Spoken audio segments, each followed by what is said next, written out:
Well, it follows a leaked video of an online meeting of ReformUK county councillors in which the council leader, Linden Kemkaran, was heard swearing and telling colleagues to suck it up during heated exchanges.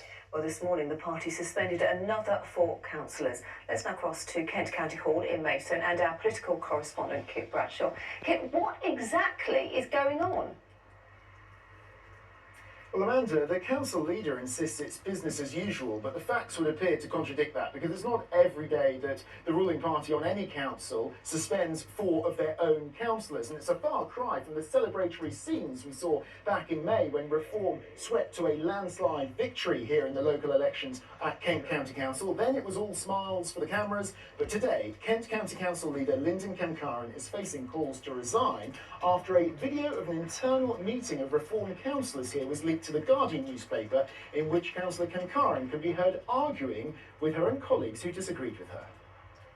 Now, because I'm not a dictator or an autocrat, I like feedback, I like to discuss, I like to hear what everybody thinks. However, when it comes to making the really big decisions, and I'm afraid LGR is one of those really big decisions, sometimes I will make a decision that might not be liked by everybody in the group. But I'm afraid you're just going to have to suck it up, okay? Because I am the democratically elected leader. So as well as calling on dissenting colleagues to suck it up, the Reform UK leader here at Kent County Council also said that if they don't balance the books on this council, then Reform UK can forget about ever winning a general election. This morning, 4 Reform UK councillors on Kent County Council were suspended, and the party says that was for following evidence they brought the party into disrepute, and it brings the total number of suspensions of Reform councillors since the local elections to 6. The latest are Paul Thomas, Oliver Bradshaw, Bill Barrett and Maxine Fothergill, and Councillor Fothergill said she strongly denies allegations that she's the source of the leaked video to The Guardian. Councillor Thomas had this to say to us a short time ago. Yes, I have currently been suspended from the Reform Whip. An investigation is currently being undertaken, which I'm fully cooperating with. I expect to be exonerated from all charges, at which point I will be welcomed back into the fold and continue the great work that I've been doing, chairing committees and working for my local residents. Kit, what are opposition parties saying? Well, Amanda, the official opposition here at County Hall now are the Liberal Democrats, and both they and the Labour MP for East Thanet are calling for the leader of the council to consider her position.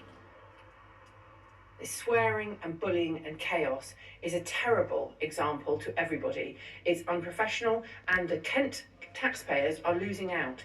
These people are responsible for things as important as our schools, as our social care and as our roads. If they can't stop swearing and bullying, then I'm afraid they are not responsible enough to run Kent.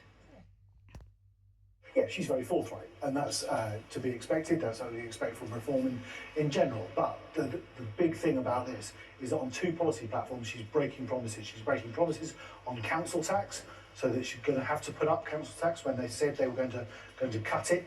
And on local government reform, they're not consulting the people of Kent. They're asking their own members to suck it up, and actually it's the whole of Kent who are going to have to suck up the reform plan, which hasn't been consulted on in any way. We asked Councillor Linden Kemkaran for an interview today, but received no response. When I interviewed her 5 months ago, following her election win, I asked her how the people of Kent would judge the success of the new Reform UK administration, and she told me by how many potholes they filled in. And I'm sure she'd agree it's been a bumpy political road for Reform since then, and there are serious questions tonight about whether the leader of Kent County Council can survive this current political storm. Well, we wait to hear the answers to that. Kit, as always, thank you very much indeed.